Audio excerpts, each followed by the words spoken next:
New ইয়র্কের Manhattan থেকে আপনাদের সঙ্গে আছে আমি খালেদ মুহিউদ্দিন।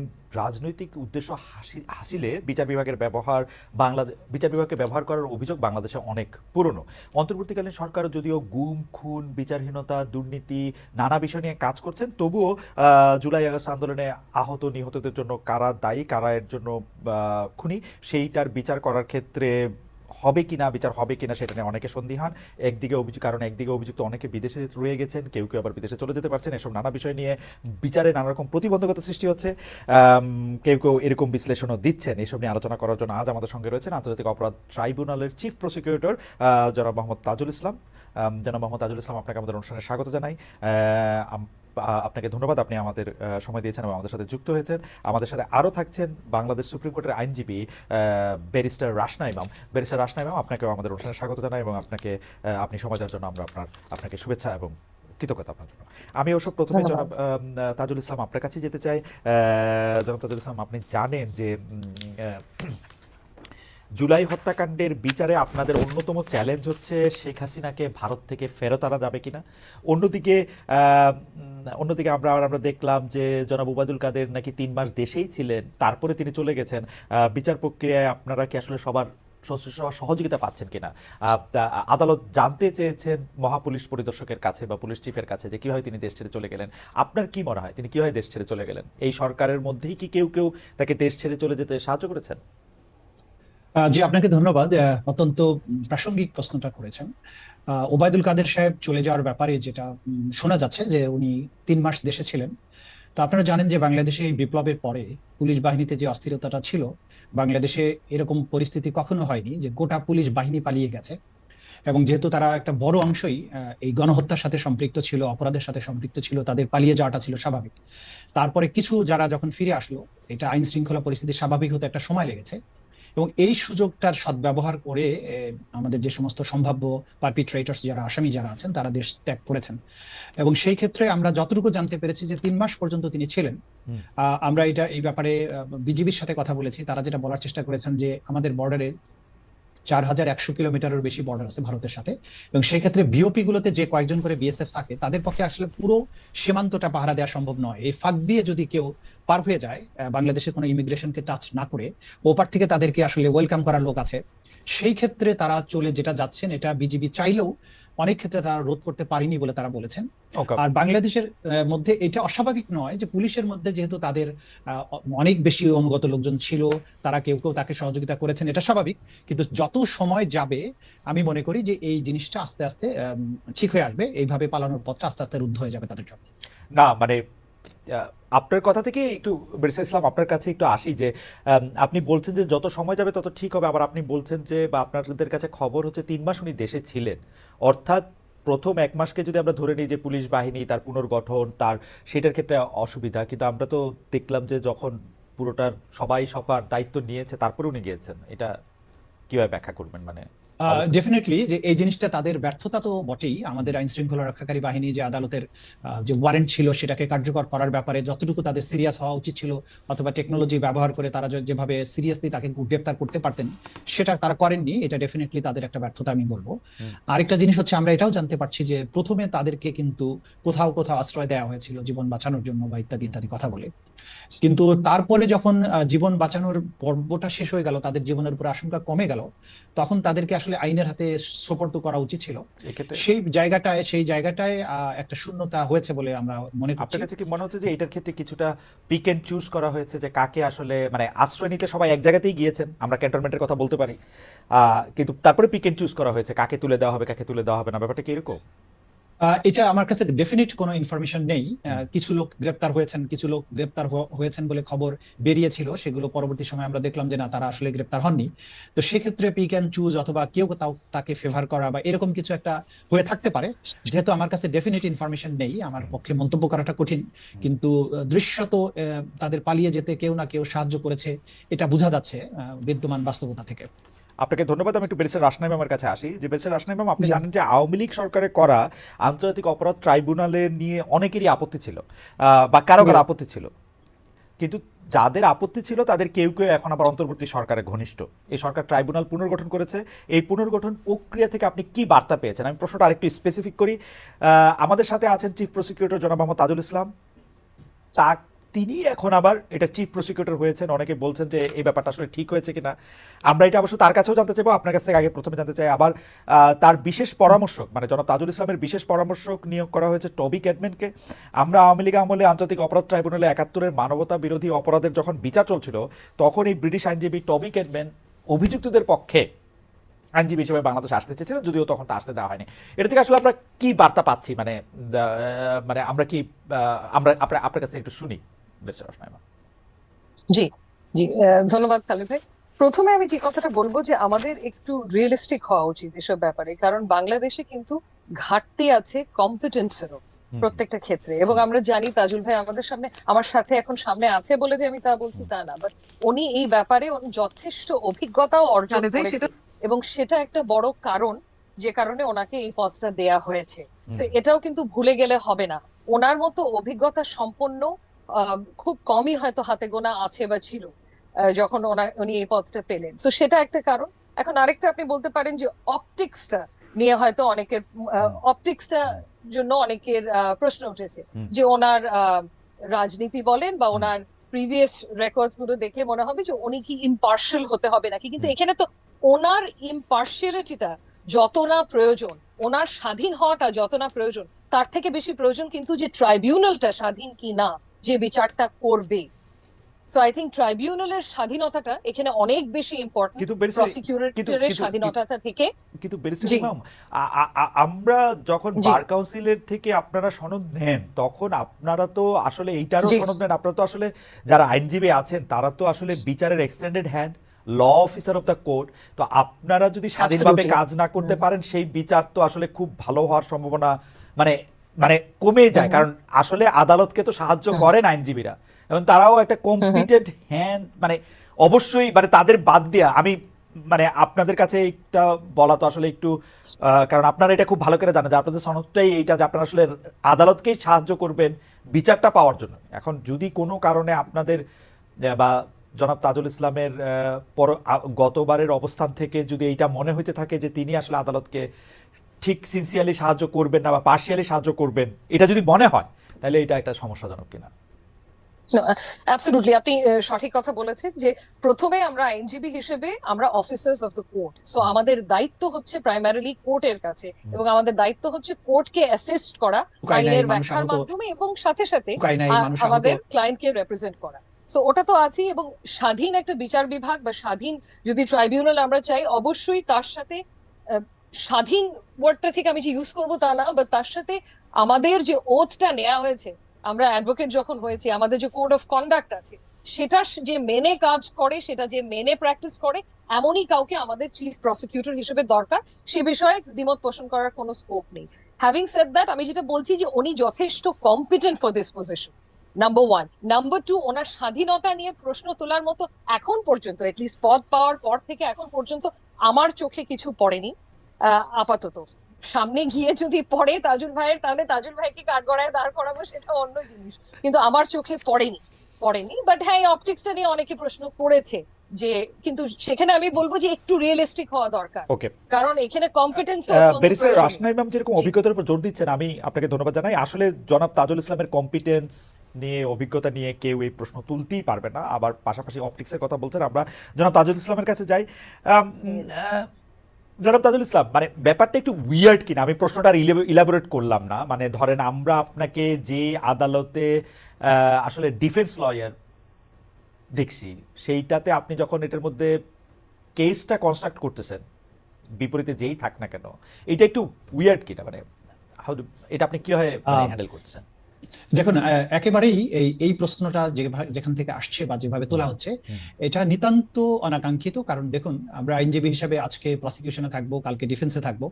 আমরা প্রতিনিয়ত অনেক মামলা করি, কোনোটাতে হয়তো ডিফেন্ডেন্ট সাইডে, কোনোটা রেসপন্ডেন্ট সাইডে, কোনোটা পিটিশনার সাইডে।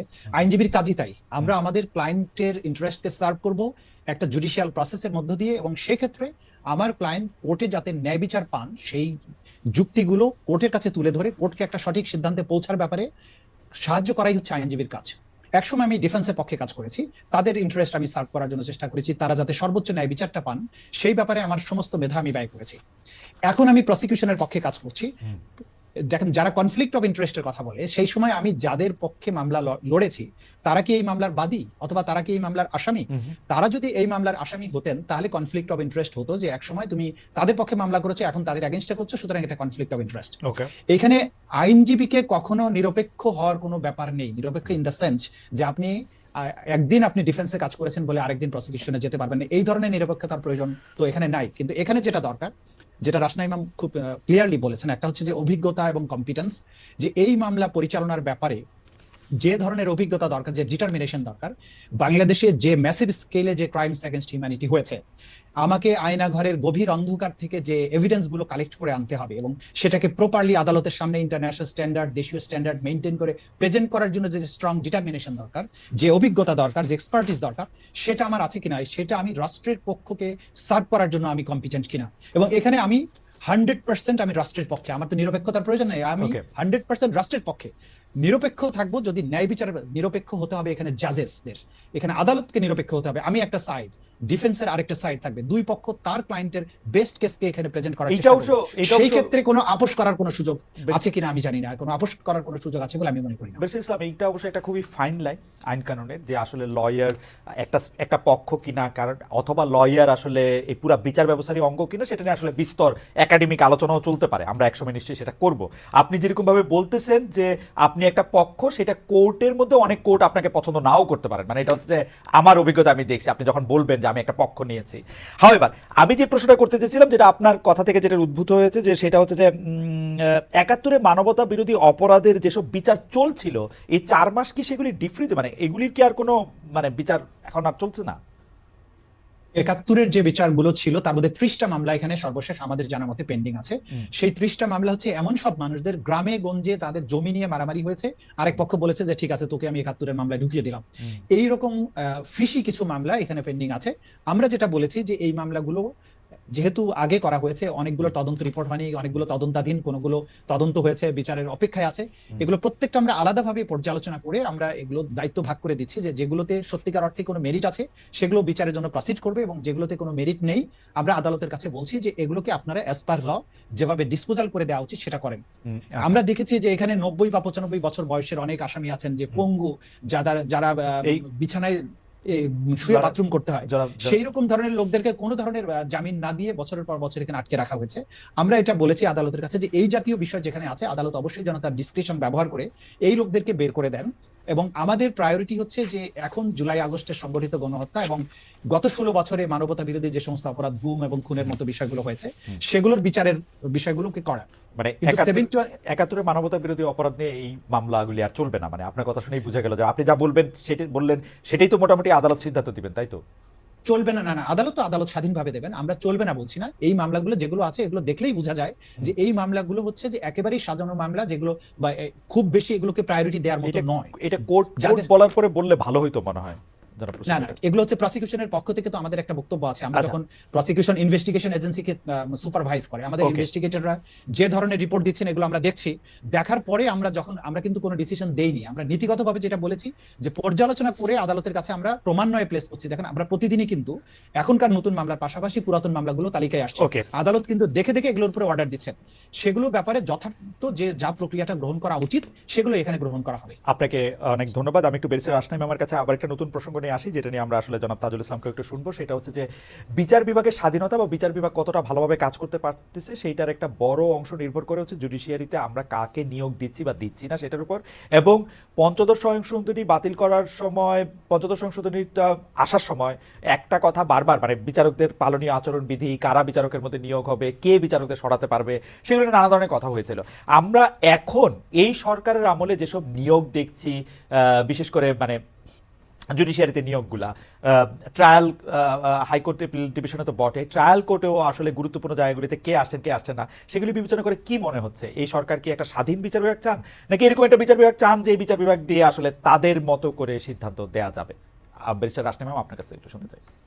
জি জি, খালেদ ভাই একটু ভেঙে গেছিল। আপনি জিজ্ঞেস করছেন যে আমরা শেষের লাইনটা যে আমরা কি স্বাধীন বিচার বিভাগ চাই নাকি মানে এরকম একটা বিচার বিভাগ চাই যে বিচার বিভাগটা আমার পছন্দ মতো রায় দেবে, অর্থাৎ ডক্টর ইউনূস যেটা চাইবেন এটা একটু মনে মনে বুঝে নিয়ে বিচারকরা একটা রায় দিবেন, এরকম একটা বিচার বিভাগ চাই কিনা, বা তাজুল ভাই যেটা চাবেন যে সেটা রায় দিবেন কিনা? জি জি একেবারেই না, আমরা এমন একটা বিচার বিভাগ যাই যেটা পুরোপুরি স্বাধীন। আমরা তো ভুক্তভোগী, গত 15 বছর ধরে আমরা ভুক্তভোগী। যে বিচার বিভাগ যদি স্বাধীন না হয় তাহলে কি হতে পারে, এটার ভুক্তভোগী আমরা সবাই। এবং এটা আমরা চাক্ষুষ দেখেছি যে যদি সরকারের পছন্দ মতো রায় না হয়, যেরকম 16th অ্যামেন্ডমেন্টের রায়, যেটা 16th অ্যামেন্ডমেন্টে যখন হাইকোর্টের রায় হলো, যে বিচারপতি প্রিসাইডিং জাজ ছিল ওনাকে অ্যাপেলেট ডিভিশনে কখনো এলিভেট করা হয়নি, উনি হাইকোর্টেই রিটায়ার করেছেন। তারপরে আপিল বিভাগে জাস্টিস সুরেন্দ্র কুমার সিনহা যখন 16th অ্যামেন্ডমেন্টের রায়টা দিল, ওনাকে কিভাবে ফোর্স মানে জোর পূর্বক ওনার পদত্যাগটা করা হলো এবং তারপরে দেশ ছাড়তে বাধ্য হলো, এগুলো তো আমরা সব দেখেছি। এবং এটা আমার মতে একটা স্বাধীন বিচার বিভাগ। জি জি বেরসের ইমাম, আপনি এখন জি, পর্যন্ত যে হ্যালো। নিয়োগগুলি, হ্যাঁ জি বেরসের ইমাম, এই এখন পর্যন্ত যে নিয়োগগুলো হয়েছে, রাইট, সেটা দেখে আপনার কাছে কি জি। মনে হচ্ছে যে এই সরকার কি জি আমার যেটা ব্যক্তিগত মনে হয় সেটা হচ্ছে গিয়ে নিয়োগের ব্যাপারে বিধিমালা প্রণয়ন করার পরেই হয়তো নিয়োগ হলে বেটার হতো।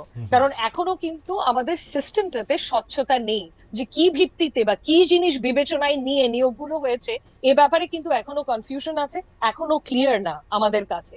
হয়তো পরিস্থিতিটা এমন ছিল, আমি যে খুব সমালোচনা করছি এটা তা না, কারণ পরিস্থিতিটা এমনই ছিল যে আমাদের এই যে চলে গেছে, আমাদের কোর্টের প্রাঙ্গণ ঘেরাও করেছে, তখন বাধ্য হয়েছে ছুটিতে পাঠাতে 12 জন বিচারপতি, তার মধ্যে অনেকেই সিনিয়র ছিল।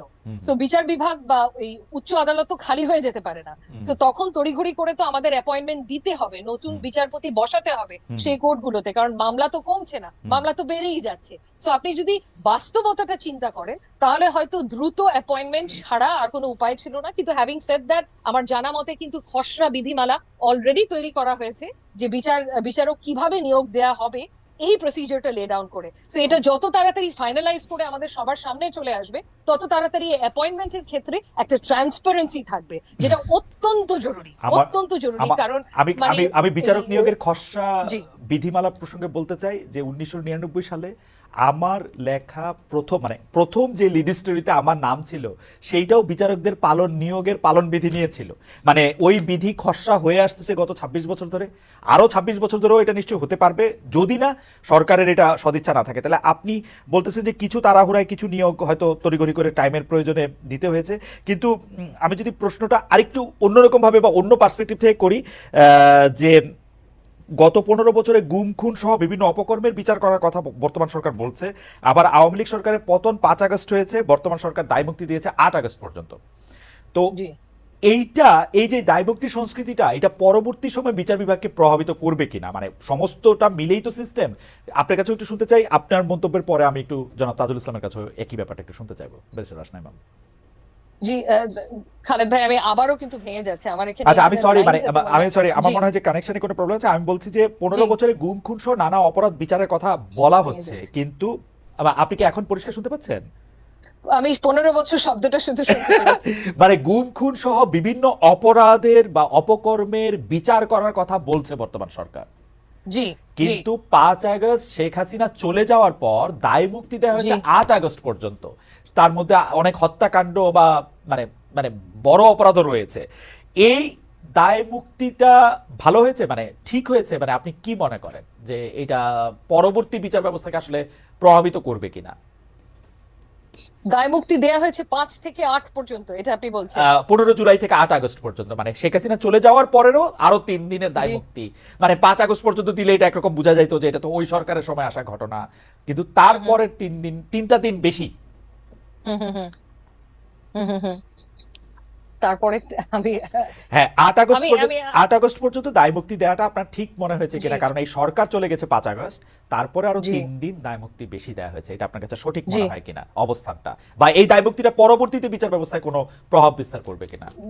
সরকার চলে গেছে 5 আগস্ট, তারপরে আরো বাড়তি 3 দিন, এখন আমি শুনতে পারলাম, দুঃখিত, সরি, না কোনো অসুবিধা নেই। আরো 3 দিন বাড়তি যে দায় মুক্তি দিয়েছে, এখানে সরকার চলে গেলেও খালেদ ভাই, সরকার চলে যাওয়ার এই অর্থ তো না যে সরকারের সকল লোকজন নিয়ে সরকার চলে গেছে। তার তো লাখ লাখ কর্মী, অনেক নেতারাও দেশে ছিল তখন।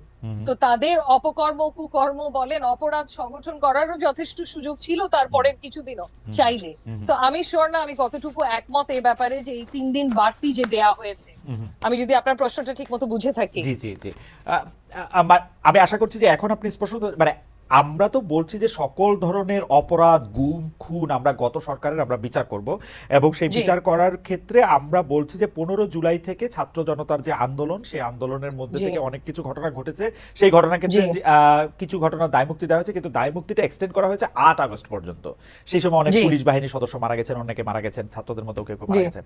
এটা ঠিক জি হয়েছে কিনা? পরবর্তী বিচার বিভাগে এটা মানে বিচার জি কার্যক্রমে এটা প্রভাব বিস্তার করবে কিনা, এটা ছিল হচ্ছে আমার প্রশ্ন।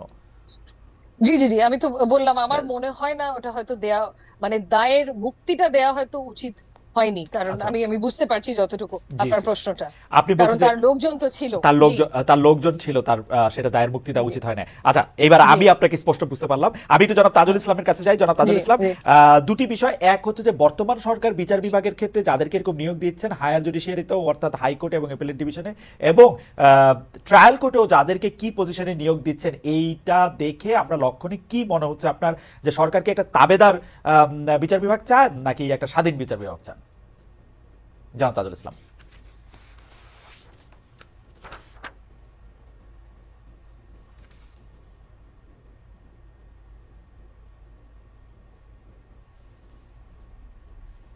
আর অভিজ্ঞতার অভাব আছে, সেই অনভিজ্ঞতার কারণে কিছু কিছু ক্ষেত্রে তারা ভুল করছেন।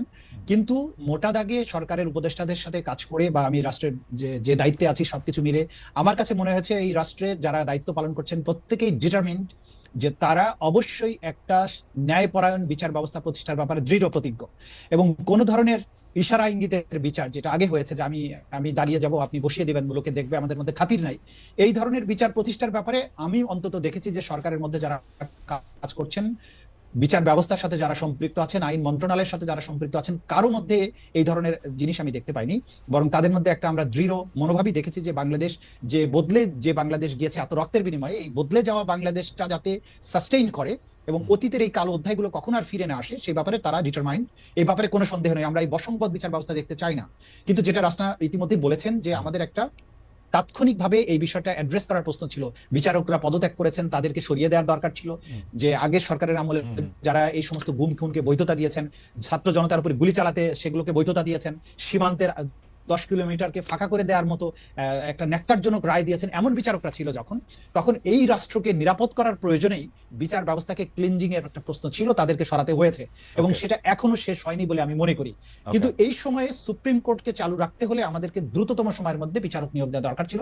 সেই নিয়োগ তারা দিয়েছেন কিছুটা, এবং সেই নিয়োগ দেওয়ার ক্ষেত্রে কোনো কোনো ক্ষেত্রে হয়তোবা দু একটা ভুল ভ্রান্তি হয়ে থাকতে পারে, দু একটা নিয়োগের ব্যাপারে প্রশ্ন থাকতে পারে যে এটা না দিলে ভালো হতো, কিন্তু এটা কিওর করার সুযোগ সামনে আছে। এবং এটার প্রধান কারণ হচ্ছে এই সরকারে যারা আছেন তাদের হঠাৎ করে এই এতগুলো নিয়োগ, এটা কখনো একবারে দেওয়ার প্রয়োজন হয়নি, এমন পরিস্থিতি বাংলাদেশে কখনো আসেনি। যে পরিস্থিতিতে তাড়াহুড়া করে যেটা করতে হয়েছে, এখানে ভুল ভ্রান্তি হতে পারে, কিন্তু আমি তাদের ইন্টেনশনের মধ্যে কোনো রকমের ঘাটতি দেখছি না। প্রত্যেকে ডিটারমাইন্ড বাংলাদেশে একটা নিরপেক্ষ বিচার ব্যবস্থা প্রতিষ্ঠার ব্যাপার। জনাব তাজুল ইসলাম, প্রফেসর আসিফ নজরুল বিচার বিভাগকে কতটা প্রভাবিত করছেন? মানে তিনি কি সবকিছু ঠিক করেন? মানে কে মামলা, কোন মামলা করা হবে, কোন কাকে জামিন দেওয়া হবে, কে বিচারকের নিয়োগ করা হবে, যেটা আসলে তা ঠিক করার কথা না। বিচার বিভাগ স্বাধীন হিসেবে মাজার হোসেন রায়ের পরে সেটা আসলে চিফ জাস্টিস মানে চিফ জাস্টিসের সিদ্ধান্তে আসলে হওয়ার কথা। কিন্তু এই ক্ষেত্রেও কি জনাব অ্যাডভোকেট আনিসুল হকের মতো জনাব আসিফ নজরুল কি সবকিছু ঠিক করছেন? Absolutely not. আসিফ নজরুল সাহেবকে আমি কাছ থেকে দেখছি, তিনি আমি যে বিভাগে কাজ করি তারই দায়িত্বপ্রাপ্ত মন্ত্রী। আমার কোনো একটা সামান্যতম কাজেও তিনি কখনোই ইন্টারফেয়ার করেন এবং বলেছেন যে আপনি যখন যেখানে যেটা করা আইনসঙ্গত মনে করবেন, ভালো করবেন, সেটা আপনি করবেন। আমার জানা মতে আমাদের মাননীয় প্রধান বিচারপতির সাথে কথা বলার জন্য ওনাকে বারবার অ্যাপয়েন্টমেন্ট সিক করে কথা বলতে হয়েছে। ওনাকে ডিকটেট করার প্রশ্নই ওঠে না, এবং বর্তমান যিনি প্রধান বিচারপতি আছেন তাকে ডিকটেট করার কোনো মানুষ বাংলাদেশে নাই। এবং আসিফ নজরুল সাহেবের ব্যাপারে যত কথাই বাইরে বলা হোক, আমি তাকে পেয়েছি একজন নিবেদিত প্রাণ, একটা দেশপ্রেমিক মানুষ হিসেবে। তিনি আপ্রাণ চেষ্টা করে যাচ্ছেন বিচার বিভাগে প্রভাব বিস্তার তো দূরে থাক, বিভাগের কোন জায়গায় কোন রকম প্রশ্ন তৈরি হোক এটা যাতে না হয়, সেটা আমাকে দিনে রাত উনি বলেছেন যে তাজুল আপনারা চেষ্টা করেন যে সমস্ত কিছু যেন বিতর্কের ঊর্ধ্বে থাকে। তো যে লোকটার সাথে আমি কাজ করছি, আমি প্রতিদিন দেখছি তাকে যে তিনি প্রভাব বিস্তারের কোনো কাজ তো দূরে থাকতে, যিনি আমাকে স্বাধীনভাবে নিরপেক্ষভাবে যাতে কোনো প্রশ্ন না ওঠে সেটা এনশিওর করার ব্যাপারে যে লোকটা এত বেশি সিনসিয়ার, তাকে যদি হঠাৎ বলা হয় যে তিনি সব বিষয়ে ডিসিশন দিচ্ছেন, সবকিছু ঠিক করে দিচ্ছেন, এটা ডাহা মিথ্যা কথা। আমি মনে করি যে এটা সঠিক নয়। দুটি বিষয়ে আপনার থেকে আরো একটু জানার ছিল, যে একটা কথা প্রায় বলা হচ্ছে যে প্রফেসর আসিফ নজরুল যেহেতু আইন উপদেষ্টা, তার কারণে আমি কিন্তু মাননীয় প্রধান বিচারপতি সৈয়দ রেফাত আহমেদকে ব্যক্তিগতভাবে চিনি বলে আমি আপনার বক্তব্যের সাথে সম্পূর্ণ একমত যে সৈয়দ রেফাত আহমেদ যতদিন চেয়ারে বসে আছেন বা বেঁচে আছেন অন্য কারো তাকে প্রভাবিত করা এটা একটা কঠিন কাজ, বা মানে আমি শুনি নাই যে এটা সম্ভব হবে কিনা। যাই হোক, কিন্তু দুটি বিষয়, যে বিডিআর মানে পিলখানা হত্যা তদন্ত যে কমিশন করার কথা ছিল সেই কমিশন বাতিল করা, তারপরে হচ্ছে যে আরো বেশ কিছু নিয়োগ এবং অন্যান্য ক্ষেত্রে যে মাননীয় আইন উপদেষ্টার প্রভাব বিস্তার করার কথা আসছে, সেটি আপনি বলছেন যে সেটি আসলে একেবারেই সত্যি না। আমরা এই প্রসঙ্গে আমি একটু বিডিআর বা পিলখানা হত্যা নিয়ে আপনার বক্তব্যটা আরেকটু বেশি করে শুনতে চাইবো, যে এটাকে আসলে কমিশন করা দরকার ছিল, থাকলে এটা কিসের জন্য কমিশন, এটা আমরা এবার একটু শুনবো। আমরা আসছি আপনার কাছে, আমরা একটু বেরিয়ে আসনাই আমার কাছে যাই। আর তার আগে দর্শকদের কাছে আমরা জানতে চেয়েছিলাম যে 3 মাস আত্মগোপনে থাকার পর দেশ ত্যাগ করেছেন জনাব ওবায়দুল কাদের, তাকে ধরতে না পারা আইন শৃঙ্খলা রক্ষাকারী বাহিনীর ব্যর্থতা বলে মনে করেন কিনা। শতকরা 93% দর্শক মনে করেন যে এটা আইন শৃঙ্খলা রক্ষাকারী বাহিনীর ব্যর্থতা, শতকরা 7% মনে করেন যে না এটা ব্যর্থতা না। অনেক দর্শক 1,54,000 দর্শক ভোট দিয়েছেন আমাদের এখনকার পর্যন্ত সর্বোচ্চ ভোটাভুটি, এবং সর্বোচ্চ ভোটাভুটির মধ্যে 93% দর্শক মনে করছেন যে এইটাতে আসলে আইন শৃঙ্খলা রক্ষাকারী বাহিনীর ব্যর্থতা। ব্যারিস্টার আসনা ইমাম, আমি একটু তত্ত্বাবধায়ক সরকার ব্যবস্থা বিলুপ্তির বিধান বাতিল করে যে হাইকোর্টের রায় এবং যেটা গণভোটে ফেরা, সেটা সম্পর্কে একটু আপনার মত, আমি আশা করছি যে আপনি আজকে মানে এখন শুনতে পাচ্ছেন, আজকে অনেক আচ্ছা, সেটা হচ্ছে যে এই নির্দলীয় তত্ত্বাবধায়ক সরকার ব্যবস্থা বিলুপ্ত করা সংক্রান্ত পঞ্চদশ সংশোধনী, আপনি জানেন যে সংশোধনের 2টি ধারা সংবিধানের সাথে সাংঘর্ষিক বলে হাইকোর্ট বাতিল করেছে। একই সঙ্গে সংবিধান সংশোধনের ক্ষেত্রে গণভোটের বিধান পুনর্বহাল এবং আইনের আরও 4টি ধারা বাতিল করেছে আদালত। আমার প্রশ্নটি একটু এরকম যে এরকমটা তো আমরাও চেয়েছিলাম, ডক্টর ইউনূস সাহেবও চেয়েছিলেন, সম্ভবত তার ক্যাবিনেটও চেয়েছিলেন, কোর্টও চাচ্ছেন। এই যে আমাদের চাওয়া, বিশেষ করে আমাদের চাওয়া না, যিনি চেয়ারে বসে থাকেন তার চাওয়াটার সঙ্গে যে আদালতের চাওয়াটা মিলে যায়, এটা কি কাকতালীয় নাকি মানে এটা কিরকম, নাকি এটা যৌক্তিক? কারণ এই কোর্টেই তো আমরা একই কোর্টে তো আমরা এটা বাতিল হতে দেখছি। এটা আবার একই কোর্ট, একই হাইকোর্ট ডিভিশনের না, মানে যে বেঞ্চের সামনে এই রায়টা এসেছে, বেঞ্চ একই না। এবং 5 অগস্টের আগে আমাদের বিচার বিভাগের যে অবস্থা ছিল, এখন কিন্তু বিচার বিভাগের সেই অবস্থা না। তো আমি এখানে আপনার প্রশ্নটার উত্তরটা দেই আগে। প্রথমত হচ্ছে যে এই পঞ্চদশ সংশোধনী কি করলো, এটা তত্ত্বাবধায়ক সরকার বাতিল করলো। তত্ত্বাবধায়ক সরকার ব্যবস্থাটা প্রথম আমাদের সংবিধানে আসলো কিভাবে? এটা আসলো ত্রয়োদশ সংশোধনীর মাধ্যমে, 13th অ্যামেন্ডমেন্টের মাধ্যমে। এবং আপনার মনে আছে এই ত্রয়োদশ সংশোধনীর মাধ্যমে যখন তত্ত্বাবধায়ক সরকার আনা হলো, এই ব্যাপারে কিন্তু ব্রড পলিটিক্যাল কনসেনসাস ছিল। পুরো দেশের সবাই, প্রত্যেকটা রাজনৈতিক দল থেকে শুরু করে সবাই এটা চাচ্ছিল। এরকম ব্রড পলিটিক্যাল কনসেনসাসের মাধ্যমে আনা একটা জিনিস যখন বাতিল করা হলো, কিভাবে হলো? বাতিল করা হলো আওয়ামী লীগ সরকারের আমলে। প্রথমে বাতিল করলো আপিল বিভাগের রায়ের মাধ্যমে, জাস্টিস হায়রুল হক ওনার রায়ের মাধ্যমে বাতিল করে দিল তড়িঘড়ি করে, এবং পূর্ণাঙ্গ রায় বের হওয়ার আগেই পঞ্চদশ সংশোধনীর মাধ্যমে আবারও বাতিল করা হলো সেকেন্ডবারের মতো। এবং এইটাও মানে খুব তড়িঘড়ি করে দেয়া একটা সংশোধনী। এবং এই পঞ্চদশ সংশোধনী আমার মতে মানে আমাদের সংবিধানের 142 অনুচ্ছেদে তো ক্ষমতাটা দেয়া আছে সংবিধানকে সংশোধন করার। এই ক্ষমতাটার one of the worst examples, এই ক্ষমতার অপব্যবহারের হচ্ছে পঞ্চদশ সংশোধনী। সো পঞ্চদশ সংশোধনীটা বাতিল করা একেবারে যৌক্তিক, এটা অনেক আগে করা উচিত ছিল। এটা তো পাশই করার কথা না, কারণ এটা আমাদের সংবিধানের পুরো চরিত্রটা কিন্তু পাল্টে ফেলে। কারণ তত্ত্বাবধায়ক সরকার তো শুধু একজনের চাওয়া না, এটা সবার চাওয়া ছিল। কিন্তু এটা যখন বাতিল হয়েছে, খালেদ ভাই একটু বলেনি, বাতিল হয়েছে কিন্তু ইউনিল্যাটারালি। তখন পার্লামেন্টেও আওয়ামী লীগের রাজত্ব ছিল, ওইরকম একটা পরিস্থিতিতে তড়িঘড়ি করে এটাকে বাতিল করা হলো। সো এটা তো কারো চাওয়া ছিল না, আওয়ামী লীগের চাওয়া ছাড়া, এবং দ্যাট টু যাতে ওনারা ক্ষমতায় টিকে যেতে পারেন, ক্ষমতাটা বহাল রাখার জন্য এসেনশিয়ালি। না, কিন্তু ব্যারিস্টার ইমাম, মানে কোর্টের কাছে, মানে তত্ত্বাবধায়ক সরকার ব্যবস্থার এই মানে কোর্টের কাছে তো প্রশ্নটা ছিল যে আমাদের যে সংবিধান, আমাদের যে রাষ্ট্রীয় কাঠামো, সেটা যেহেতু রিপ্রেজেন্টেটিভ টাইপ, সেহেতু কখনো এটা মানুষের রিপ্রেজেন্টেশন ছাড়া আর কিছু থাকতে পারে কিনা, বা এটা সংবিধানের সাথে সাংঘর্ষিক কিনা। তো কোর্টের তো এখানে আর কিছু করার ছিল কি? ওকে তো প্রশ্নই করা হয়েছে যে আমাদের দেশের সংবিধান অনুযায়ী রাষ্ট্র পরিচালনার ক্ষেত্রে কখনো কি অনির্বাচিত বা যারা জনপ্রতিনিধি না তারা আসলে ক্ষমতা থাকতে পারে কিনা, রাষ্ট্র পরিচালনা করতে পারে কিনা, 1 মিনিটের জন্য পারে কিনা, 5 দিনের জন্য পারে কিনা। তো ওইটার মধ্যে আর কি বলবে, মানে আপনার কাছে কি মনে হয় একজন জুরিস্ট হিসেবে আপনার কাছে প্রশ্ন, যে বাংলাদেশের সংবিধান কাঠামো সেটাতে আপনি পারেন কিনা অনির্বাচিত কাউকে ক্ষমতায় রাখতে? আসলে এখানে আমি বলি এই আপনি যে আর্গুমেন্টটা করেছেন এটা একটা আর্গুমেন্ট যেটা হয়তো দেয়া হয়েছিল এটাকে জাস্টিফাই করার জন্য এই পঞ্চদশ সংশোধনী থেকে, কিন্তু আমার মতে এটা অত্যন্ত দুর্বল একটা আর্গুমেন্ট। হুম, তার মেইন কারণটা হচ্ছে তত্ত্বাবধায়ক সরকারের ম্যান্ডেটটা কি। তত্ত্বাবধায়ক সরকারের ম্যান্ডেট কিন্তু অত্যন্ত সীমিত।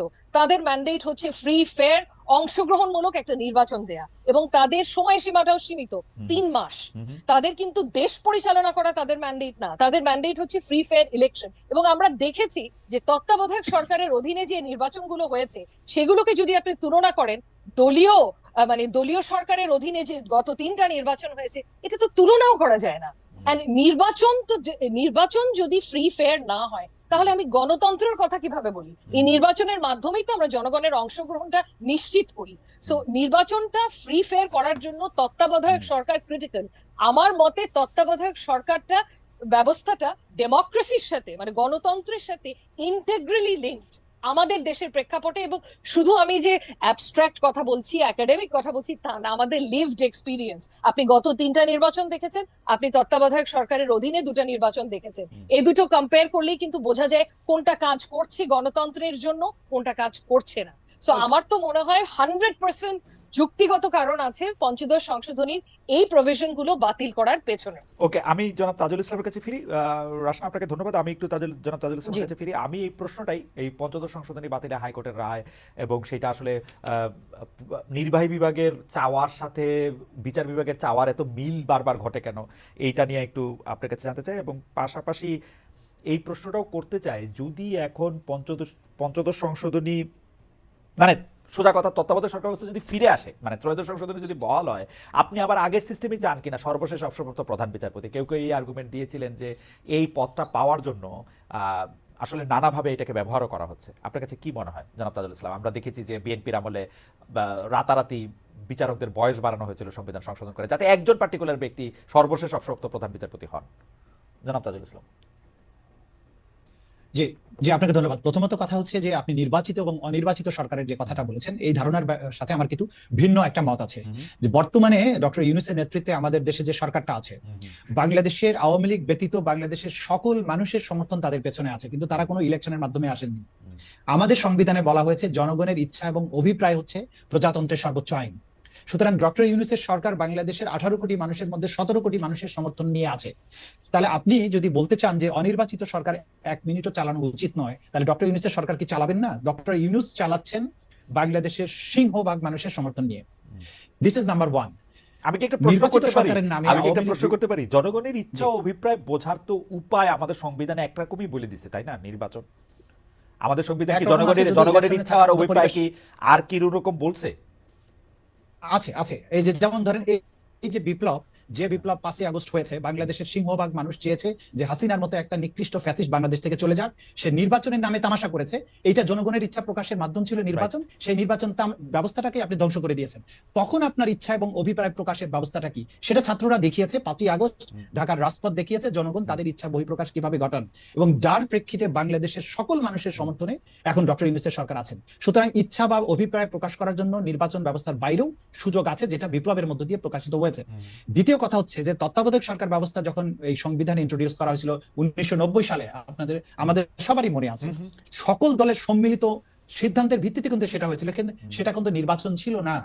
সুতরাং জনগণের ইচ্ছা এবং অভিপ্রায়ের মাধ্যমেই তত্ত্বাবধায়ক ব্যবস্থাটা এসেছে। সুতরাং 3 মাসের জন্য তারা যে একটা বিশেষ দায়িত্ব পালন করেন, এইটা তারা অনির্বাচিত হিসেবে 90 সালে কিন্তু অ্যাজ সাচ এইভাবে বলার সুযোগ নেই, কারণ তাদের এই মাননীয় চিফ প্রসিকিউটর 90 সালে কিন্তু তত্ত্বাবধায়ক সরকার ব্যবস্থা আসে নাই, একটা অস্থায়ী রাষ্ট্র কাঠামো আসছে। তত্ত্বাবধায়ক সরকার ব্যবস্থা আসছে কিন্তু 96 সালে জনগণের অভিপ্রায় নিয়ে।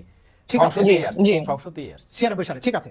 কিন্তু ওই যে এই যে ধারণাটা, এই যে তত্ত্বাবধায়কের ধারণাটা ইন্ট্রোডিউসড হয়ে গেল, সেটা কিন্তু সকল দলের সম্মিলিত সিদ্ধান্তের ভিত্তিতে হয়েছে, সরকারি দল এবং বিরোধী দলের। তাহলে সকল মানুষের সম্মতির ভিত্তিতে যেটা হলো সেটাই তো জনগণের ইচ্ছা এবং অভিপ্রায়ের বহিঃপ্রকাশ।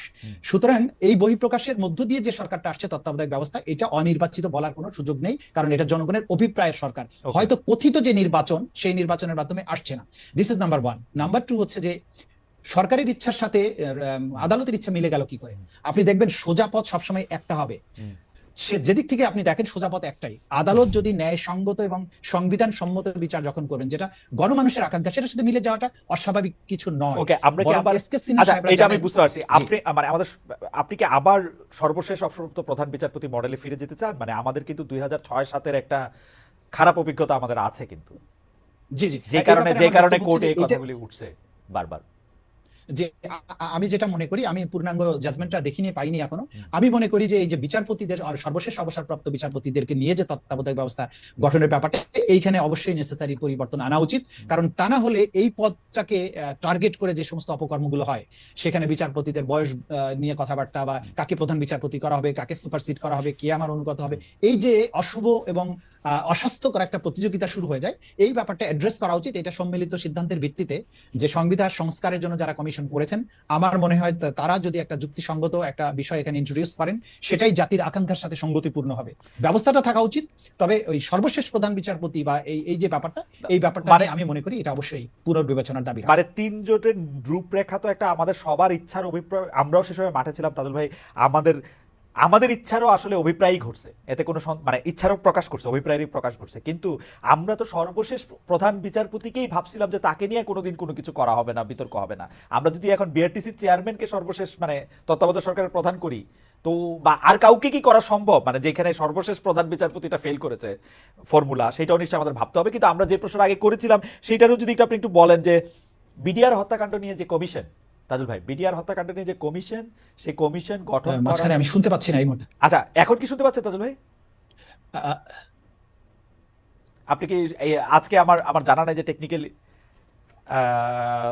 তাজুল ভাই আপনি কি আমাকে শুনতে পাচ্ছেন এখন? না উনি বোধহয় আমাকে, আমি আপনাকে না উনি বোধহয় আমাকে ঠিক করে শুনতে পাচ্ছেন না। আমি অনেকে শুনতে পাচ্ছে না। আমি আসবো আবার আপনার কাছে একই প্রশ্নে, যে এখন এই বিডিআর হত্যাকাণ্ড নিয়ে যে কমিশন গঠন করা হলো না, ব্যারিস্টার আসলাম, এটা নিয়ে আপনি কোনো কিছু বলবেন যে এটাকে আসলে কমিশন করা উচিত ছিল, এই বিচারটা বা এখানে যে ঘটনাগুলি সেটা আসলে তদন্ত করা উচিত ছিল কিনা, সরকার কি এটা চাপা দিতে চেষ্টা করছে কিনা, বা কেউ কেউ বলছে যে আর্মি চাচ্ছে না যে এটার মধ্যে একটা কমিশন হোক? আপনার টেকটা একটু আমরা জি। শুনতে চাই। জি জি, আমি পত্রপত্রিকায় যতটুকু দেখলাম যে বিচারাধীন আছে এই বিষয়টা, এবং সে কারণেই কমিশন গঠন করা থেকে আপাতত বিরত থেকেছে, if I am not mistaken. আমি এতটুকু দেখেছি, যদি বিচারাধীন থাকে তাহলে তো এই ব্যাপারে আপাতত কমিশন গঠন করা থেকে বিরত থাকাই ভালো। কিন্তু বিচারাধীন যদি না থেকে থাকে, আমি এই তথ্যটা এখনো নিজে ভেরিফাই করিনি, সেক্ষেত্রে কমিশন গঠন করা অত্যন্ত গুরুত্বপূর্ণ, অত্যন্ত গুরুত্বপূর্ণ। না, কারণ এটা না, তো না, একটা বিচারাধীন তো জি, আছেই, মানে এটা একটা জি। এটা একটা অনেকগুলি লেয়ারের বিচার এখানে হচ্ছে। সেইখানের হুম, মধ্যে হুম, কিছু বিচার হুম, হয়েছে, সেটার মধ্যে যে অ্যাপিলের হুম, মানে হুম, বিচারের বিরুদ্ধে আপিল পেন্ডিং আছে অনেকগুলির বিচার হুম, হচ্ছে, মানে কোনো না কোনো ফরম্যাটে হুম, অসংখ্য বা বলা ঠিক হবে না, মানে আমার কাছে সংখ্যাটা নাই, অনেকগুলি মামলা আসলে বিচারাধীনের মধ্যে আছে। হুম, হুম। কিন্তু এর মধ্যে এনকোয়ারি কমিটি তো কোনো গঠন করা হয়নি হুম, কোর্টের অর্ডারের মাধ্যমে। হুম, মানে এই যে মামলাগুলোর কথা আপনি বললেন, হুম, এই তথ্যটা আমার জন্য জানাটা একটা প্রয়োজন, যে মামলাগুলোতে যদি কোর্টের মাধ্যমে কোনো এনকোয়ারি কমিটি গঠন করা হয়েছে এবং এনকোয়ারির আদেশ দেওয়া হয়েছে এবং সেই প্রক্রিয়াটা চলমান, তাহলে তো আমাদের আলাদা করে আর কোনো কমিশনের প্রয়োজন নাই। ওকে, কিন্তু সেটা যদি না হয়ে থাকে, সেই ক্ষেত্রে অবশ্যই এখানে ফ্যাক্ট ফাইন্ডিংটা তো ক্রিটিক্যাল, তারপরে না মামলা দায়ের করা হবে। তো ওকে। ফ্যাক্ট ফাইন্ডিং এর জন্য তো একটা কমিশন গঠন করা অ্যাবসলিউটলি ক্রিটিক্যাল, যদি সেটা কোর্টের আদেশের মাধ্যমে অলরেডি না হয়ে থাকে। ওকে, আমরা একটু জনাব তাজুল ইসলামের কাছ থেকে এটা শুনি, যে আপনি জি। ব্যারিস্টার রাশনা ম্যামকে সম্ভবত শুনতে পেয়েছেন, যে আমরা প্রশ্ন করেছিলাম যে বিডিআর নিয়ে, সেটি আগে প্রশ্ন করেছিলাম, বিডিআর হত্যাকাণ্ড নিয়ে কমিশন গঠন করাটা জরুরি ছিল কিনা, কমিশন গঠন থেকে সরকার পিছিয়ে আসলো কেন? আপনার টেকটা একটু আমরা শুনতে চাই। আমি জানি না যে সরকার পিছিয়ে এসেছেন কিনা, বা এই পিছিয়ে আসার পেছনে কি কারণ। তবে বিডিআর হত্যাকাণ্ড নিয়ে সবার মধ্যে যেটা প্রশ্নটা ছিল, যে আগের বিচারে উইচ হান্টিং করা হয়েছে, প্রকৃত তদন্ত রিপোর্টকে ধামাচাপা দেওয়া হয়েছে, পেছনের যারা মাস্টার মাইন্ড ছিলেন তাদেরকে আড়াল করা হয়েছে, এবং যারা ক্ষমতাসীনদের মধ্য থেকে ঊর্ধ্বতন ব্যক্তিরা জড়িত ছিলেন তাদেরকে বিচারের বাইরে রেখে এটা নিরীহ যে এটা সমস্ত আপনি সিপাহীরা আপনি রয়েছেন। বলছেন যে বেসড অন ফ্যাক্টস নাকি হেয়ারসে?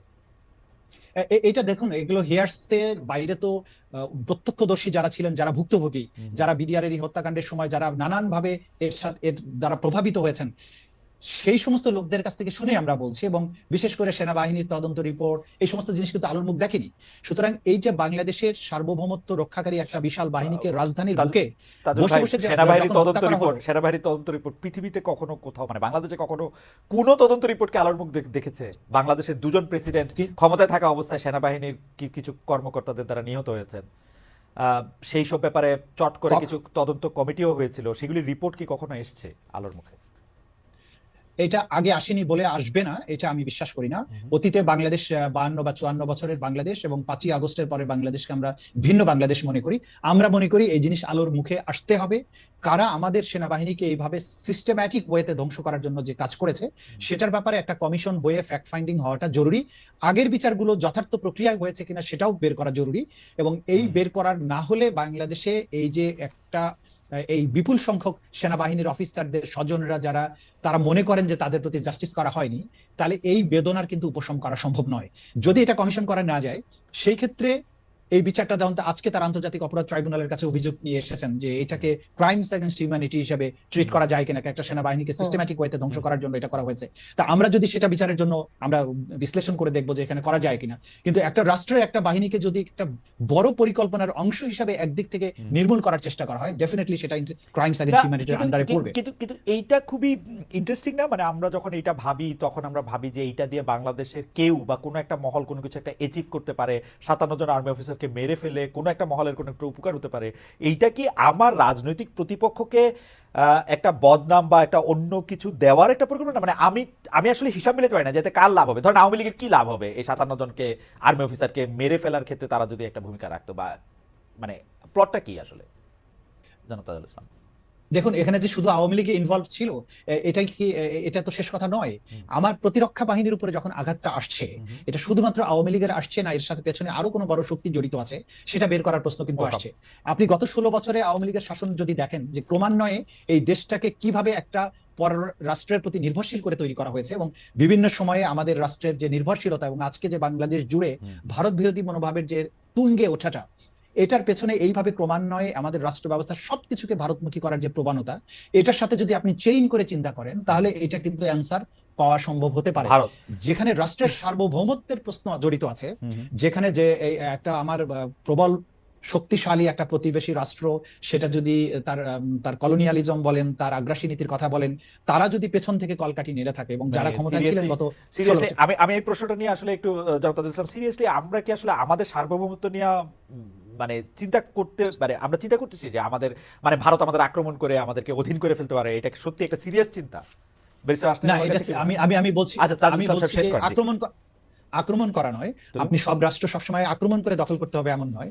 ইনফিল্ট্রেশনের মাধ্যমে গত 16 বছরে বাংলাদেশকে যেভাবে ভারত নির্ভর করা হয়েছিল প্রত্যেকটা সেক্টরে, আপনি প্রত্যেকটা সেক্টর যদি বিশ্লেষণ করেন তাহলে তো দখল করার প্রয়োজন নেই। আপনি একটা ওসি নিয়োগ করার আগে যদি ভারতীয় দূতাবাসের পরামর্শ নিতে হয় তাহলে সেই রাষ্ট্র তো দখল করার প্রয়োজন নেই। এই সব বিষয়গুলো পেছন থেকে কমিশন গঠন করে এটা দেখা উচিত যে এই কাজগুলো কিভাবে হয়েছিল, এই কাজগুলো আমাদের সৈনিকেরা কিভাবে আমাদের অফিসারদেরকে হত্যা করলো, এই ফ্যাক্টস ফাইন্ডিং তো হয়নি। এটা অবশ্যই এটাকে বের করা উচিত জাতির স্বার্থে, ভবিষ্যতের স্বার্থে।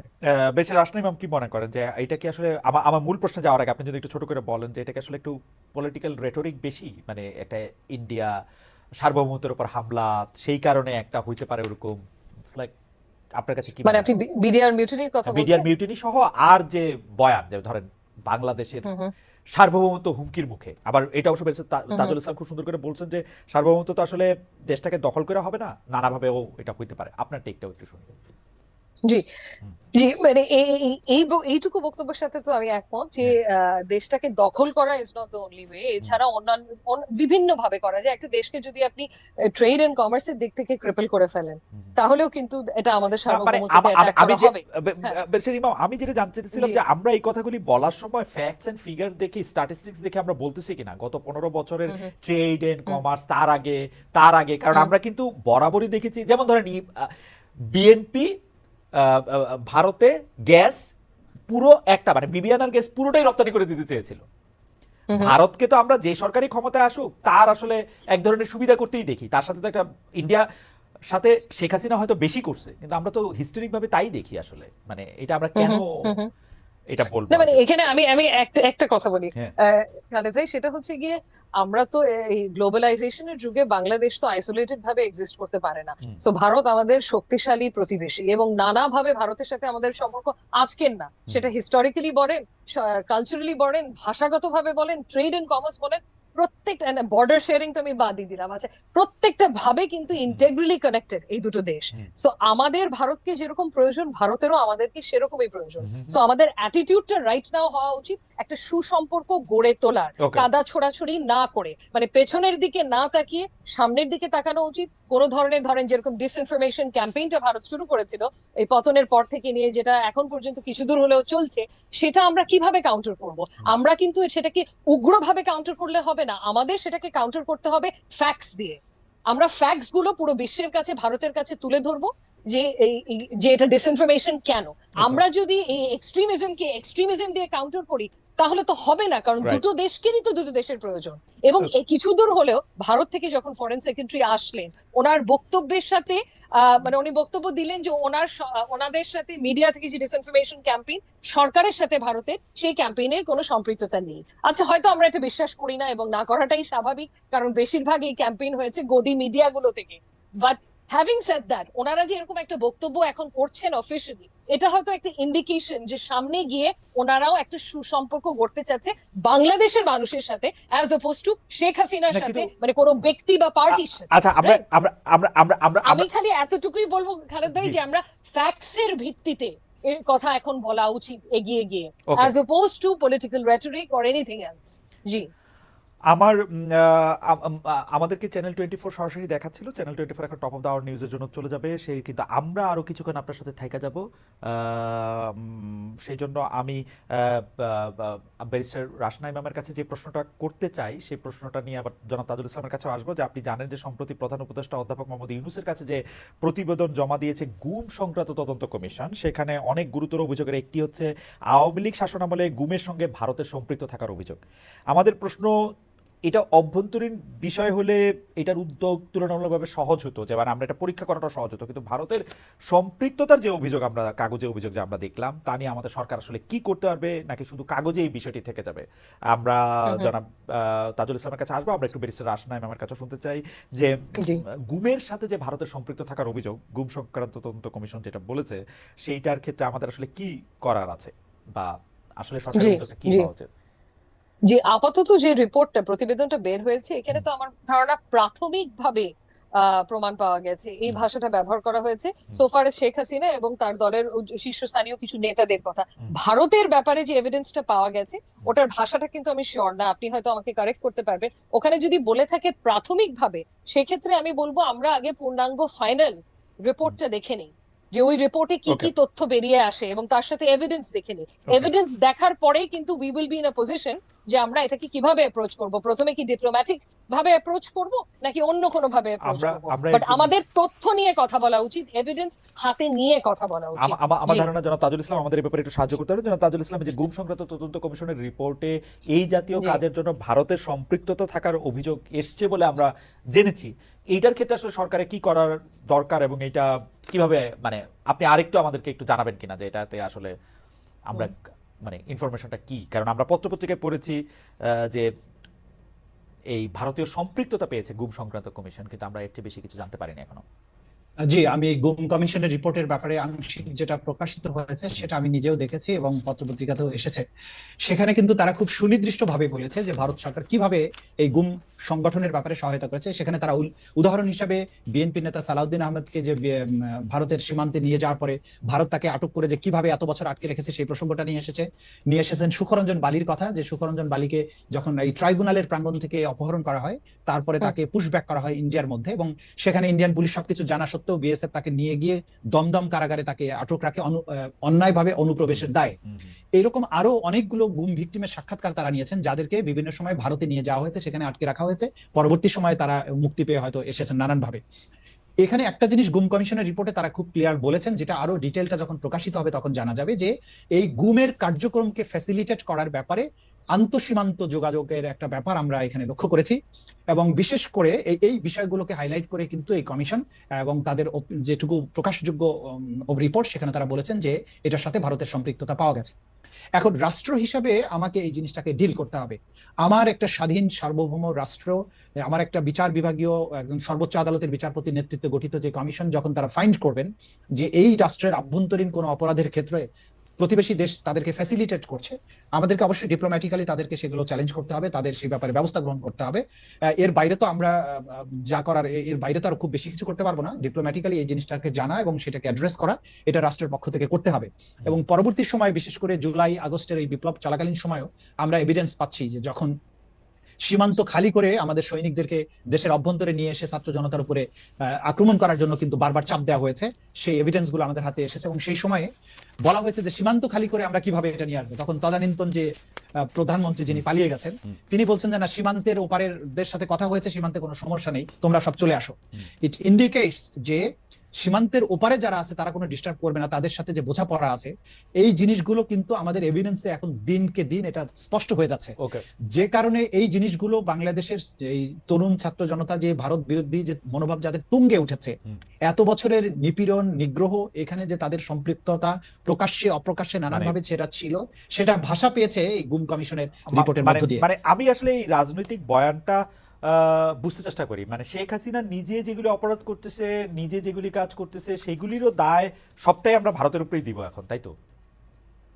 না, আমরা তা বলছি না। আমরা যেটা বলছি যে দেখুন, শেখ হাসিনার এই অপরাধগুলো সংগঠনের ব্যাপারে তাকে নানানভাবে ফ্যাসিলিটেট করা হয়েছে। তার সর্বশেষ দৃষ্টান্ত হচ্ছে যে তাকে তো ফ্যাসিলিটেট চীনও করছে, দুইটা সাবমেরিন দিছে ভারতের এটা টহল দেওয়ার জন্য। সাবমেরিন এই যে পদ্মা সেতু বানাইতে টাকা দিছে, মিথ্যা কথা বলে বলে সে টাকা। হ্যাঁ, সাবমেরিন কিন্তু কোনো ক্রাইমস এগেইনস্ট হিউম্যানিটি সংগঠনের কাজে ব্যবহৃত হয়নি। এবং পদ্মা সেতুতে ঋণ যেটা দিয়েছে সেটা দিয়ে বাংলাদেশের ইনফ্রাস্ট্রাকচার ডেভেলপমেন্ট হচ্ছে, যদিও সেখানে দুর্নীতি হয়েছে। আমি বলতেছি কিন্তু যে ধরেন একটা গুমের ক্ষেত্রে যখন সাহায্য করবে, যখন সীমান্ত খালি করে বাংলাদেশের জনগণের উপরে আঘাত করো, তোমার সৈনিককে নিয়ে সীমান্ত খালি করে দাও, এই ধরনের সম্পৃক্ততা এক জিনিস। সেটা তো আপনি বলতেছেন, মানে এটা তো আপনার বলা, মানে আমি তো আর এটার ফ্যাক্ট আমি জানি না। মানে বাংলাদেশের কোনো সরকার প্রধান সীমান্ত খালি করে দাও, সৈনিকদের মারা, এটা ইটস লাইক, মানে এটা অনেক বড় স্টেটমেন্ট। মানে এটা নিশ্চয়ই সৈনিকদের মারা না, আমি আপনাকে বলছি দায়িত্ব নিয়ে আমাদের তদন্তের মাধ্যমে আমরা পাচ্ছি যে যখন 5ই আগস্টের যখন ঢাকাকে কন্ট্রোল করতে পারছিল না, তখন প্রাইম মিনিস্টার নির্দেশ দিয়েছিলেন বিজিবিকে যে তোমরা সীমান্ত থেকে ঢাকা শহরের দিকে মার্চ করো। এবং আপনারা জানেন যে 5ই আগস্ট বিভিন্ন রাস্তায় রাস্তায় বিজিবির সাথে ছাত্র জনতার সংঘর্ষ হয়েছে, তারা ঢাকার দিকে মার্চ করছিল। সেই তথ্য আছে।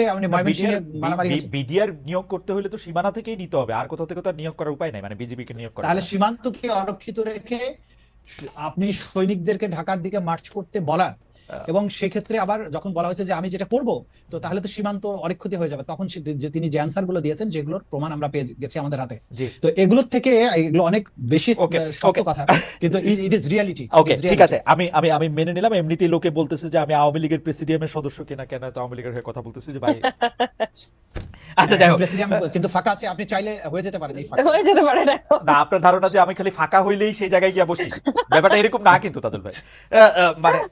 মানে এটা এটা এটা আমি, আচ্ছা, আমার দুইটা প্রশ্ন এটার মধ্যে এটা আসে, সেটা হচ্ছে যে সারা দেশে আওয়ামী লীগ নেতাকর্মীদের আসামি হিসাবে আদালতে হাজির করা হলে তাদের উপর মলমূত্র নিক্ষেপ, অনেক ক্ষেত্রে আইনজীবীদের কে দাঁড়াতে না দেওয়া, এইটা আপনি দীর্ঘদিন, মানে এইটা আপনি ফেস করেছেন, কারণ আমরা আপনার সাথে কথা বলেছি, এইটা আপনি আসলে কিভাবে দেখেন যে এটা ঠিক হচ্ছে? প্রথম কথা হচ্ছে আমার দায়িত্বের মধ্যে আছে আন্তর্জাতিক অপরাধ ট্রাইব্যুনাল। এখানে আপনারা দেখেছেন যে তাদেরকে কোনো হাত করা পড়ানো হয় না, তারা খুব পিসফুলি এখানে আসেন এবং তারা হাত নাড়েন, তারা দোয়া চেয়েছেন, তারা হাসি মুখে কথা বলেছেন। এটার জন্য আমাদেরকে ক্রিটিসাইজ করা হচ্ছে যে তোমাদের আগের সব আলেম ওলামাদেরকে হ্যান্ড কাপ পরানো হয়েছে, তোমাদের এখানে আপনাদের সাথে আওয়ামী লীগের ভালোবাসা বেশি, তাজুল ভাইয়ের সাথে আওয়ামী লীগের ভালোবাসা বেশি। হ্যাঁ, এই জাতীয় কথা বলা হচ্ছে। তো এটা যেটা জজ কোর্টে প্রথম দিকে ধরেন যখন ম্যাজিস্ট্রেট কোর্টগুলোতে তাদেরকে হাজির করা হয়েছে, তখন জাস্ট বিপ্লবের পর তখন একটা ট্রমা থেকে বেরিয়ে আসা, এবং মানুষ তখন অনেক বেশি উত্তেজিত, শহীদদের রক্ত তখনও শুকায় নাই, মানুষ আহত, তখন একটা ইমোশনের ভিত্তিতে যেগুলো হয়েছে সেগুলো অনাকাঙ্ক্ষিত, এগুলো আদালত অঙ্গনে হতে দেওয়া উচিত নয়। তবে এটা কিন্তু এখন বন্ধ হয়ে গেছে, এবং আমরা কেউই চাইবো না যে এই ধরনের পরিবেশ অন্তত আদালতে হোক। আচ্ছা, জয় বাংলা এখন জাতীয় স্লোগান না, কিন্তু এই স্লোগান নিষিদ্ধও না, কিন্তু আমাদের কাছে খবরগুলো এরকম আসতেছে যে জয় বাংলা স্লোগান দিতে গেলে আক্রমণের মুখে পড়তেছে। জয় বাংলা স্লোগান দেওয়ায় বা লেখার কারণে চাঁপাইনবাবগঞ্জে ছাত্রলীগের 2জন কর্মীকে হত্যা করা হয়েছে। মানে সিরিয়াসলি এরকম ঘটনা ঘটতেছে আসলে তাদুল ভাই? আমার জানা নেই, তবে জয় বাংলা স্লোগানকে যেভাবে অপব্যবহার করা হয়েছে, প্রত্যেকটা অপকর্মের সাথে, হত্যাকাণ্ড, দুর্নীতি করতে গিয়ে জয় বাংলা স্লোগান দিয়েছে, মানুষ মারতে গিয়ে জয় বাংলা স্লোগান দিয়েছে, ব্যালট বাক্স ছিনতাই করতে গিয়ে জয় বাংলা স্লোগান দিয়েছে। এইভাবে যখন একটা অপরাধের স্লোগান হয়েছে, যখন সে ধরা পড়তে গেছে, তখন সে জয় বাংলা বলে ফেলেছে। কারণ হচ্ছে যে এইভাবে, কারণ এই জয় বাংলা বলতে গেলে তো আর আওয়ামী লীগের সার্টিফিকেট লাগে না, এটা তো আমিও বলতে পারি, আপনিও বলতে পারেন, তাই না? মুশকিল আসানের যে স্লোগান, এখন যখনই এই স্লোগানটা 16 বছর ধরে একটা অপরাধ সংগঠনের হাতিয়ার হিসেবে ব্যবহৃত হয়েছে, মানুষ কিন্তু যখনই এখন কেউ আরেকবার জয় বাংলা বলার চেষ্টা করে, তখন জয় বাংলা স্লোগানটা তার শত্রু না, তার পেছনের যে মানুষটার অপরাধী মানসিকতা তাকে কিন্তু মানুষ আক্রমণ করে। সুতরাং জয় বাংলাকে দোষ দিয়েন না, দোষ দিতে হবে আসলে তার পেছনের মানুষটা যে এই স্লোগানটাকে অপব্যবহার করে অপকর্মগুলো করেছে। সুতরাং বাংলাদেশে এই পরিস্থিতিটা আরো কিছুদিন থাকবে। আমার মনে হয় যে এইটা, এই জয় বাংলা স্লোগানে যদি কোনো সমস্যা না থাকে, এটা ঠিক হয়ে যেত আপনারা যদি জয় বাংলা স্লোগান দিতে শুরু করতেন। তাইলে যেহেতু এটা আমাদের মুক্তিযুদ্ধের স্লোগান, এটা তো দেয়াই যেতে পারে, কিন্তু যেহেতু এটা আওয়ামী লীগেরই দেওয়ার জন্য আপনারা এটা রাইখা দিচ্ছেন, তাতে ঝামেলা হয় কিনা। যাই হোক, তাদের আপনাকে ধন্যবাদ, আমাদের সময় নাই।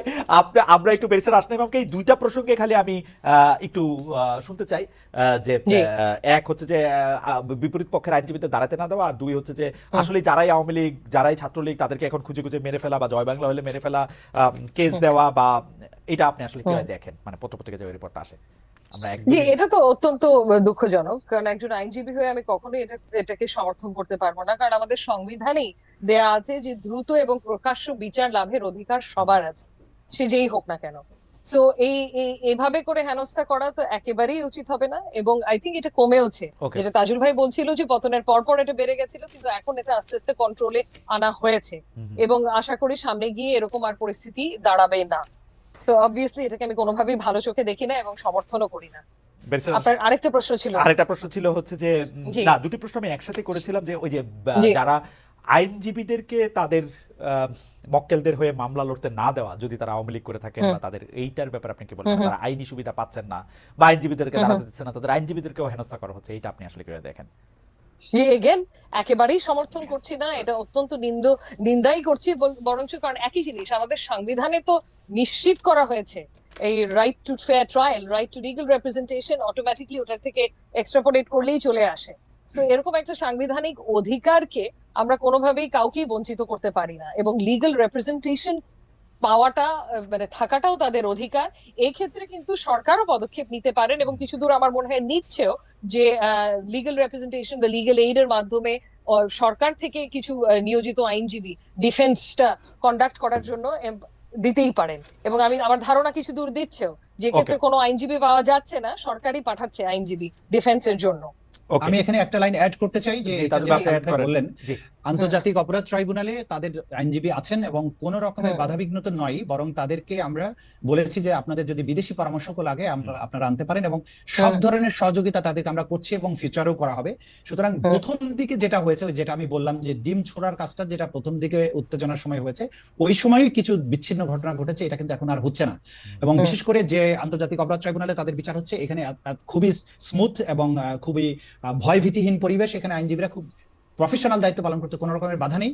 এই ব্যাপারে কেউ কোনো অভিযোগ করেননি এবং করতে পারবেন না আশা করছি, এবং এই ব্যাপারে আমরা 100% সবাইকে নিশ্চয়তা দিচ্ছি যে এইখানে আসামিদের ডিফেন্ড করতে যারা আসবেন, তারা প্রপারলি প্রসিকিউশন যতটা সুবিধা ভোগ করে ঠিক ততটাই সুবিধা এখানে ভোগ করবেন। এই ব্যাপারে কারো মনে যেন কোনো দ্বিধা না থাকে, আমরা তাদেরকে সব ধরনের আইনগত সুযোগ দেওয়ার জন্য সব ধরনের ব্যবস্থা করছি। জনাব তাজুল ইসলাম, আপনাকে অনেক ধন্যবাদ ব্যারিস্টার খালেদ ভাই, আমি যদি একটা বক্তব্য অ্যাড করতে পারি খালি এখানে, শুধু একটা যেটা বলবো, যে এই যে বিচার প্রক্রিয়াটা এখন হবে, যেখানে আওয়ামী লীগের শেখ হাসিনা থেকে শুরু করে সকল শীর্ষস্থানীয় নেতা থেকে নিচের দিকে সবাইকে বিচার করা হবে, পুরো পৃথিবী কিন্তু এটার দিকে তাকিয়ে আছে, বিশেষ করে আন্তর্জাতিক অপরাধ ট্রাইব্যুনাল। আর পৃথিবী কি আমরা তাকিয়ে আছি, ইন্ডিয়া তাকিয়ে আছে, এবং ভারতে ইন্ধন যোগানোর জন্য তো আওয়ামী লীগের লোকজন বসেই আছে। আমার মনে হয় এই ব্যাপারটা একদমই পরিষ্কার। ব্যারিস্টার আসনাম ইমাম, আপনাকে গ্রহণযোগ্যতাটা খুব দরকার, এটা গ্রহণযোগ্য হতে হবে ব্যারিস্টার আসনাম ইমাম, প্রক্রিয়াটা আপনাকে অনেক ধন্যবাদ জনাব তাজুল ইসলাম, আপনাকেও। এবং আমি আসলে তাজুল ভাই যেহেতু কথাটা উঠালেন, এবং অনেক দর্শক যেহেতু জানতে চাইছেন, না আমি আওয়ামী লীগের সভাপতির পদও যদি দেওয়া হয় আমি নিতে ইচ্ছুক না, আওয়ামী লীগেরটাও যেমন নিতে ইচ্ছুক না, বিএনপিটাও নিতে ইচ্ছুক না। তাজুল ভাই বাংলাদেশের প্রেসিডেন্ট হন, রাসনা ইমাম প্রধানমন্ত্রী হন, আপনাদের জন্য অনেক শুভেচ্ছা থাকলো। অনেকগুলি রাজনীতি আপনারা করেন, আমি রাজনীতির মধ্যে নাই, আপাতত নাই। আপনাদের সবাইকে অনেক অনেক অনেক ধন্যবাদ জনাব তাজুল ইসলাম, জনাব ব্যারিস্টার রাসনা ইমাম। আপনাকেও ধন্যবাদ খালেদ ভাই। ধন্যবাদ। জি।